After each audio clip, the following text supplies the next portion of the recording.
Welcome to another episode of Grace Under Pressure, where my guest today is Chip Bell. It's a pleasure to have him, and I'm going to tell you about Chip in just a moment. But those of you who know the show, Grace Under Pressure focuses on the questions that thought leaders and doers are answering to make our world a little bit better.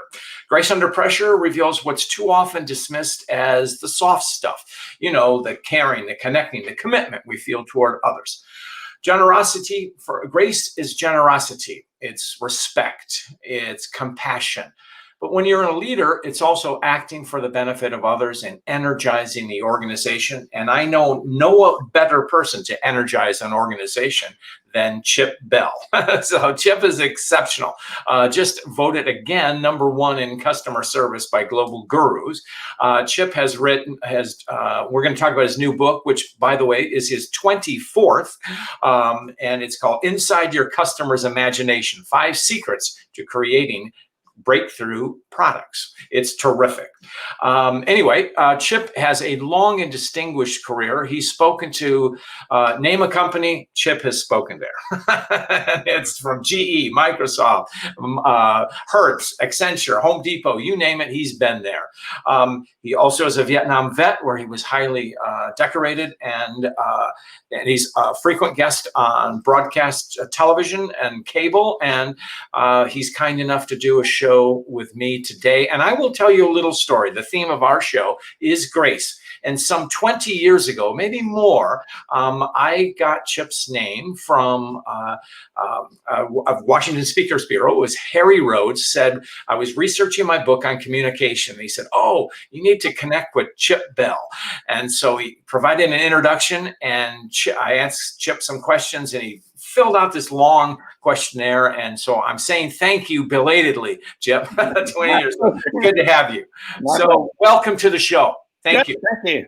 Thank you. Okay. Thank you so much. Great. We're going through some very tough times in our crisis, and the whole theme of this show is about how leaders can lead more effectively. So what are you hearing from those you speak to, and what do you tell them about our challenging times? Well, I'm hearing two sides. I think that two types of executives. I'm a storyteller, so let me just kind of characterize the two types with a story.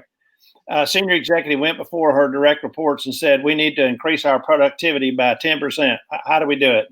People started brainstorming ideas and how they might enhance and add to and more incremental improvement.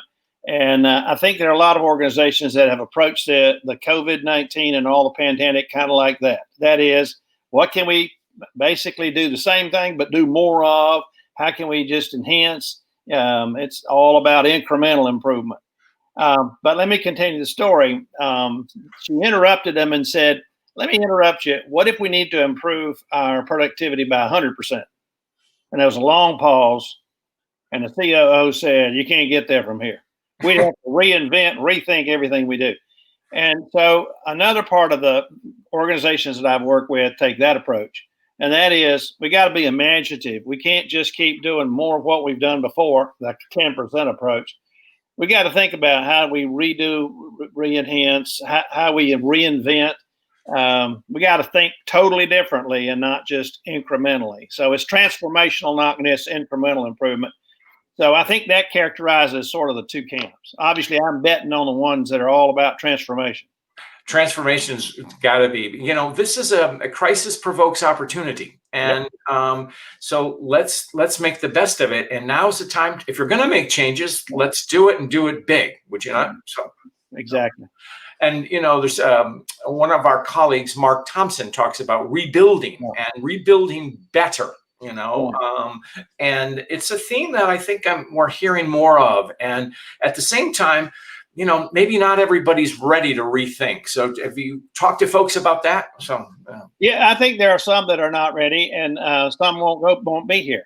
They some of them are just hunkered down and, oh my God, this is the end of the world, and this is it. It's life as we know it, and they're not thinking about it. And so, but the winners go, like you say, this is an opportunity. William Shakespeare lived through the Black Plague. During the height of his career, he was a very successful playwright And obviously, when the Black Plague happened in London, thousands of people died. All the theaters were closed, and nobody was going, and he was not making any money at all. Sound familiar? Yeah.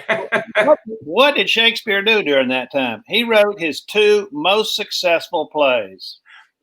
So I think it's thinking like that, looking for how do we turn this into an opportunity, and that means encouraging people to be optimistic, not pessimistic. Rely on their people, not just rely on events. Not be a victim. Create your own world. Right. Reinvent yourself. All of those things that we all know. That's key to me. So, right. And that's, I'm glad you mentioned Shakespeare because the first time on this show, but not only was he a great writer as we know him, the bard, he's also very entrepreneurial. Oh, yeah. And so, absolutely. He had the way he would borrow things from different sources and put it all together. And, certainly they worked more cooperatively with actors and other writers and things like that. But he also, I think, owned a theater as well. So he did. Not the Globe, but he owned other theaters. Right? That's right. And then at some point went back to hometown Stratford. Yeah, so, right. A much wealthier man. So a much wealthier man, right? Yeah, much wealthier man. So tell us about your brand new book and why it's perfect. I mean, it's always hard to balance this. I think I'd get this right inside your customer's imagination. Sorry, Chip. Here. Oh no, that's okay. Well, I think heretofore organizations have recognized that in order for, just like what we were talking about, in order to be successful, I've got to continually come out with new products, services, and solutions. That's characteristic. I mean, if you don't keep reinventing, it's sort of like Bob Dylan said, if you're not busy being born, you're busy dying. And these organizations recognize we got to birth new ideas, new products, and so forth. And most of them turn to their R&D, our research and development department. Right. Or they do best practices, or they do, innovation, groups and all that. But I think they miss an opportunity because the customer is obviously a great resource for reinventing new things, coming up with great ideas.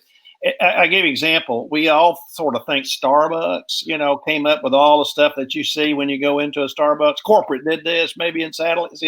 Yeah. The truth of the matter is they didn't. Splash sticks were invented by customers. Cake pops were invented by customers. Pumpkin spice latte, even Wi-Fi and all the stores came from customers. Right. So it's being able to have a relationship with customers so they're eager to share with you their kind of half-baked, crazy ideas. And so the book's about how do you do that? Because I believe, imagination is housed in our head, so to speak. And I also think it's a door opened only from the inside, meaning I've got the customer's got to welcome me in to where all of their cool ideas and half-baked things are. And so and the book's about how do you create a partnership, a relationship in such a way that they will want to share those collaboratively. So it's co-creating with your customer, looking for ways to say, how do I make my customer an equal partner? So I'm not creating stuff on behalf of my customers. I'm creating stuff with my customers. I love that idea of co-creation. On a previous show, I had a friend and business executive, Jim Howden, who talked about used co-think, but co-creation is working together. And I think part of that, Chip, isn't it? It's the leader's responsibility to demonstrate that initiative, is it not? Yes, absolutely. And demonstrate, be the role model for that, set the example. Obviously, what the kind of relationship you want with your customer starts with your employees, your associates. They model to the customer the kind of experiences they have internally. So, I think it's a match set. The book I tried to write the book in a way that while the primary focus is around business, obviously, I want it to be a life book. And I wanted people to go, this could apply to my marriage, my friendship. So it's designed to have broader application than just related to business. And I hope it does. Yeah. Give us an example of how it could, this co-creation, if you will, would apply to one's personal life. Well, I get personally. Okay, great. I build a book around 5 secrets, and I'll give you sort of the entree for that. I looked at the most innovative companies in the world that we could think of, that we kind of know, like Google, we know Pixar, we know Apple. We can all name those companies. You go inside their culture and go, what are the features that make up their culture? These innovative cultures, you find it's things like curiosity. They're very grounded in what they're about. They're all about creating trustful relationships. They're all about discovery and risk taking, but they're also about passion. And so they're all about getting people excited about what they do, and so and never taking relationships granted, making sure they're treated in a way that. So what would be a personal application, a life application? My wife and I have been married over 50 years. And somebody asked my wife one time, how in the world you and Chip been married over 50 years? I tell you, I held my breath, John. I just knew she was going to say, well, I never see him. It's not hard, She got serious and she said, we got married, but we never quit dating. We never quit courting. Well, that's the way you want to treat your customer. Is you never want to take them for granted. You want to always make sure that relationship is fresh and exciting and adventuresome and always new and different. And so I do a whole section on bringing that sense of passion to that relationship. And that's, again, part of the thing that will make them want to open up that imagination, share it with you in a collaborative way so that you can create breakthrough product, services, and solutions. So that's great. It's interesting. We talk a lot about passion and things like that. And I think from a leadership perspective and in a personal sense, it takes work. It doesn't happen, and you talked about your wife and over 50 years of marriage. There's a lot. You can let a lot of, I've been married 41 years. So, you can take a lot of things for granted, but you have to work at it. You have to work at it. You do have to work at it, and you have to make sure you never take it for granted. And, I have a expression I use in looking at partnerships. It's called be all there. Be all, bringing the most of who you are there to that moment in time. Be all and be there. And so that's an example of bringing that energy. And how do you encourage people to say, my good friend Shep Hyken says, be amazing or go home. and he wrote a great book that with that title. And I think it's that attitude, because if you've talked to people who work at Apple, it's not a walk in the park. If you talk to people who work at Amazon, it's not an easy environment in which to work. Pixar, I mean, it's all around the clock. It's passion. It's they work really, really, really hard. They some of them make a lot of money, but they earn every penny of it. Put their salaries on a timely basis, and they're probably making $0.25 an hour. But what I'm saying is that it is bringing that most of who you are, and to me, that's part of what it's about. And, it's not accidental to me that the word passion is really 3 words. It's pass, I own. It's bringing the best of who you are on to somebody else. Rollo May, the great philosopher, said there's an energy field between all humans, and we reach out in passion. It's met with an answer in passion and changes the relationship forever. And so it's all about bringing that kind of energy and enthusiasm, excitement. And that does take a lot of work, because sometimes there's error coming your way, or there's people wanting you to, there's a lot of, spirit leeches. Right. Spirit leeches. People you say what you're talking about, your be all there. That's a form of presence, and it's a discipline, because there are so many distractions out there. And then, how many times have you been in a meeting where you're talking to them and they pull up their smartphone? It's like they don't allow. So it takes that discipline, and also it's just having, if you're in a management or a leadership position and you're having a conversation with your colleague, or a colleague, or a direct report, or as you say, a customer, pay attention. And yes, and you've heard these things before, but act like they matter. And it's so powerful, isn't it? Absolutely. Right. Yeah. There's a part in your book, and I'm sorry, I marked it. The bookmark. It's you've got 2 tables about examples of think differently, and I just thought that was absolutely ingenious. What was it? Shame on me. No. I can help you with it, and it comes from really the work of Alec Osborne. Mm-hmm. Alec wrote a famous classic book called Applied Imagination, Mm-hmm. and what he does, he talks about attribute listing, and basically it's a concept of taking a topic or a subject or a feature or whatever and forcing it to apply to whatever problem you may have. How do you make it bigger, smaller, wider, made together, made with a guide, and you can just make up a gazillion lists like that. And I work with a large company that had several hundred malls, a mall company, and they were looking for. We did a huge project with them in which we wanted to do some really creative approaches, and so we said, well, why don't we imply on that? The whole concept we were working with. This is a fun question. Is if you enhanced the experience in a mall, will it drive revenue in the store? Now that's an interesting question. Every mall would like to know, because most mall companies get their revenue, one, from rent, obviously, but two, they get a percentage of the retail. Right. And so you've got Victoria's Secret as a store. They pay rent to you as a mall owner, but you get a percentage. So you have a vested interest in them doing well. Well, they knew that you could bring people to the mall. You could put a circus in the middle of the mall and everybody's going to come. The question was not that. One about car count is about, will they then go into a store and spend money? And so we were asked to help them figure that out.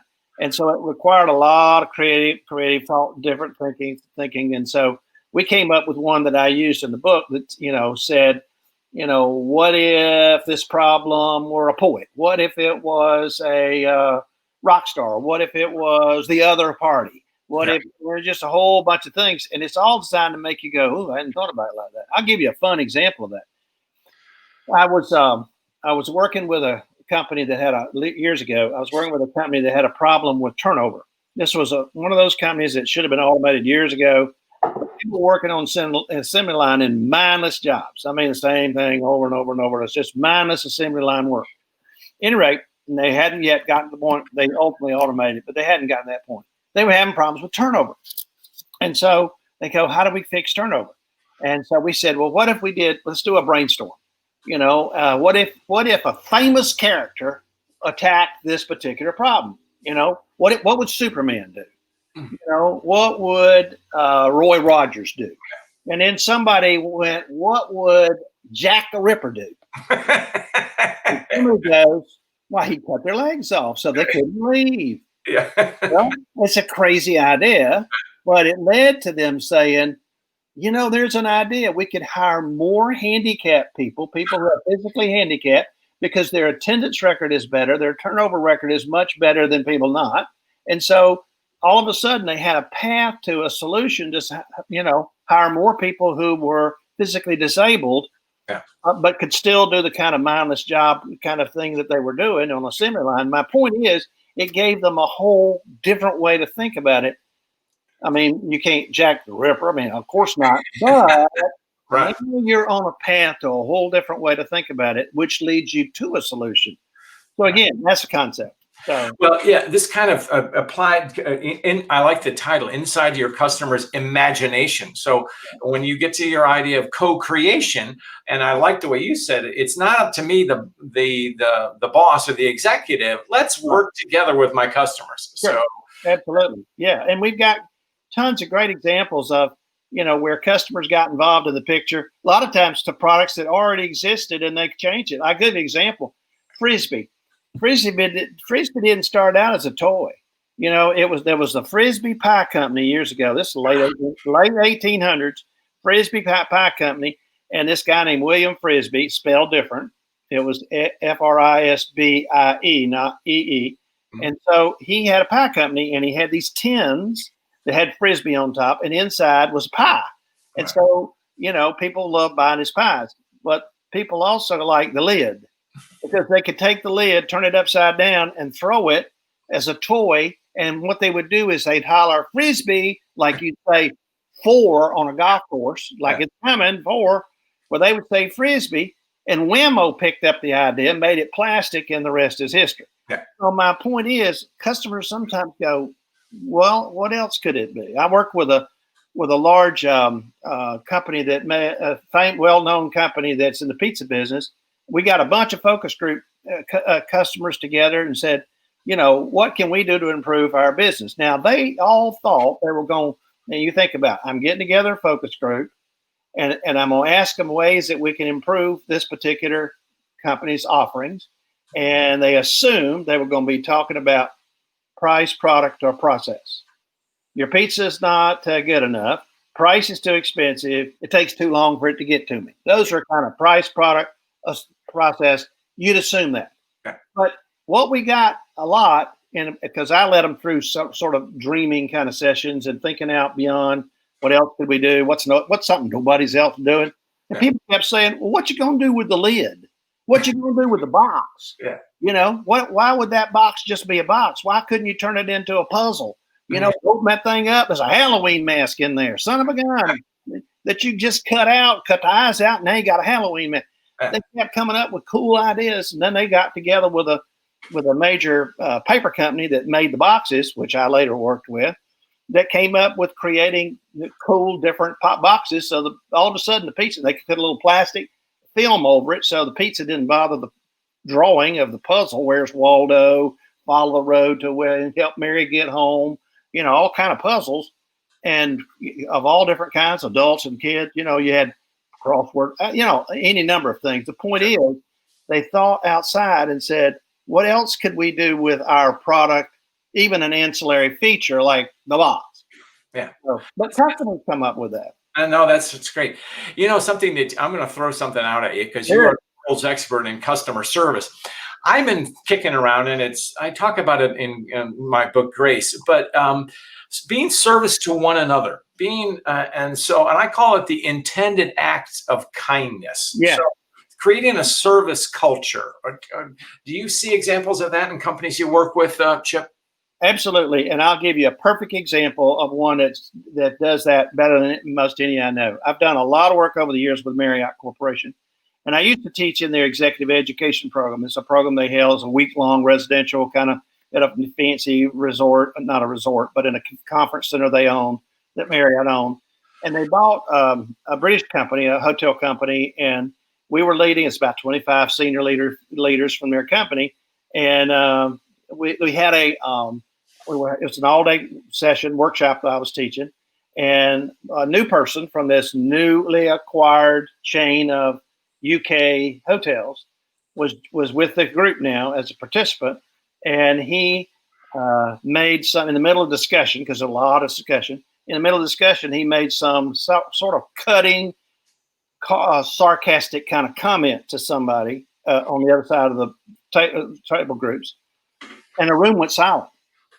And he went, "What I do? What I do?" I mean, the room was silent. Nobody said a word. And I watched at the break 3 Marriott senior leaders pulled him aside and said, "This is an environment where we are kind to each other, and it's not appropriate. You didn't know that. You come from a usurpic kind of environment that, we're making cutting, biting kind of comments is funny. It's not funny here. We don't like sarcasm. We don't like things that put people down. And so it's not appropriate in that."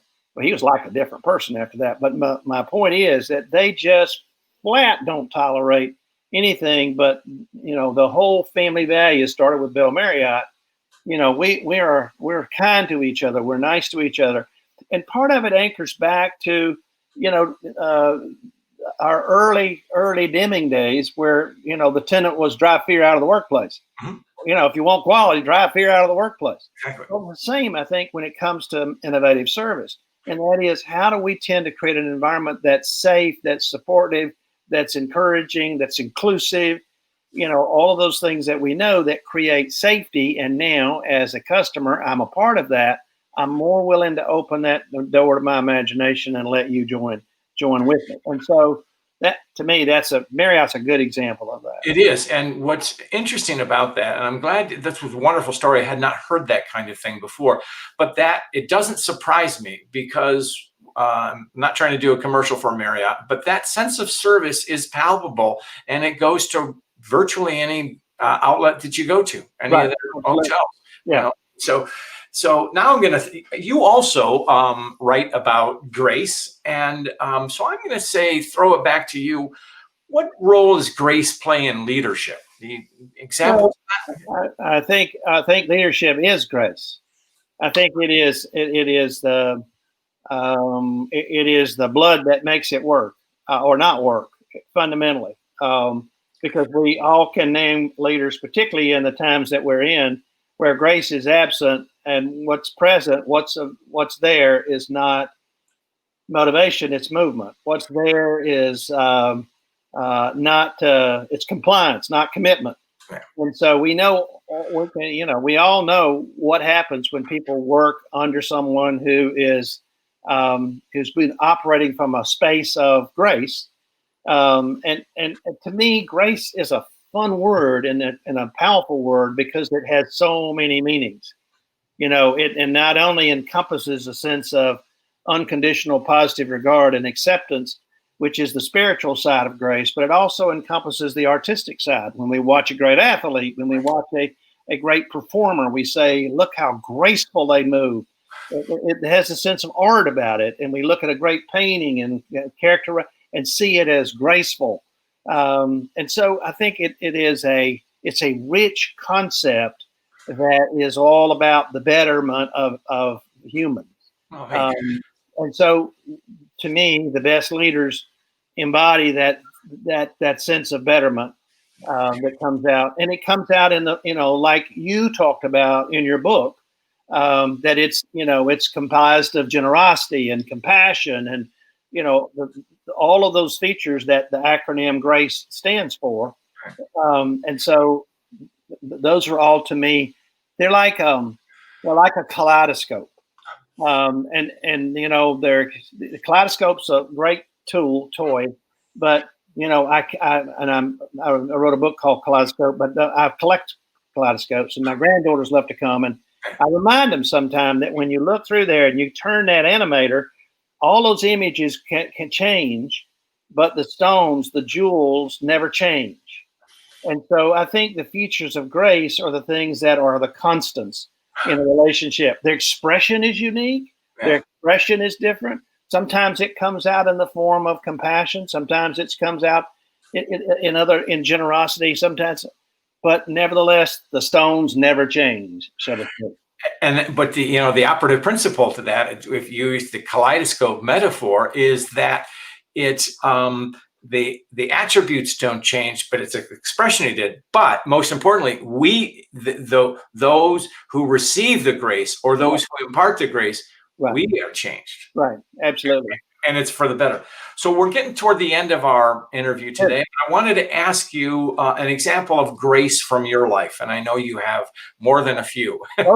Oh, sure. Well, I'll give you one that I observed and one that I experienced real quick. One that I observed that I will never forget. I was doing a keynote in the afternoon for a high-tech company, and the CEO and I were walking to New Orleans. And we were in the French Quarter, and the meeting was in one of the hotels there in the French Quarter. We were looking for lunch and walking down the street, and we passed by a homeless person who had a cigar box, please help, the typical thing you'd see in the French Quarter. And he walked over and put a dollar in the man's box and smiled at him, and we continued on our journey looking for a restaurant. I said, well, you know what he's going to do with that money. He's going to probably spend it on booze or drugs. And he said, I'm here to serve, and he needed my service. Who am I to judge? I'll never forget that. I mean, that's so powerful. This is a CEO of a big high-tech company, but he took the time to demonstrate to me that was grace. Yeah. Now, let me give you the one that happened to me. I was had the good fortune of, or misfortune of, serving in Vietnam in combat. And there's some wonderful things that go with serving your country in harm's way. I was with the 82nd Airborne, and consequently saw lots of actions. But probably the most memorable night of my life was one evening. I won't go into all the gory details, but my unit I was with was a small 10-man ambush unit, and we were being overrun. And we were outnumbered easily 10-1. They were sweeping the area in the middle of the night, And so I decided to start walking in artillery, hopefully to take them out before they walked over us. They didn't know exactly where we were. They knew about where we were, but they were walking right over us. And ultimately called in artillery on my own position. And no, it was one of those things that it's coming. You can hear the round coming. And when it goes off, you feel like this is going to be the end of your life because it's supposed to be right where you are. You've called in artillery on your own position, taking your unit out in order to take that huge enemy force out. And a miracle happened. It took the enemy out, but nobody in my unit got hurt. And one guy had his pants legs shredded with shrapnel. One guy had the stock of his rifle. He was holding the upper part, and the stock of the bottom part was gone. One guy took his steel pot, his helmet off at the last minute, and laid it on the side of his head, and the steel pot got creased with a huge piece of shrapnel. My point is, no one got a scratch. And I walked out of there and said, for some reason, I've been saved. I've been blessed. There's something important in my life because I was supposed to die with that. And I knew I was supposed to die with that. And it was one of those moments you go, but some reason that I've been saved. And that means I have a responsibility to help pass on something to other people. And so that's what, from that moment, I knew I was raised in a religious family, a spiritual family. We were at the church every time the door opened. And I knew all of that, I knew I could do all the memory verses and all of that, but I never experienced it really hitting me like that until that moment. And I realized, we are a child of a higher being and we have responsibility. And so to me, there is a service side, and that's why I went into the whole world of service to serve other people. It happens to be customers that I zero in on, but we all serve someone, whether we have physical customers or not, but business customers. So anyway, to me, that was experience of grace. Well, without that is a remarkable story. I cannot top that, nor will I try. But I will say, Chip, because I know people who know you, and you are a man of grace. You are a man of service. You have changed the world. You have changed people one at a time, and you've done it positively. So, my friend, you have paid it back. And so with that, all of us go with grace. So with that, Chip, we're going to close it out.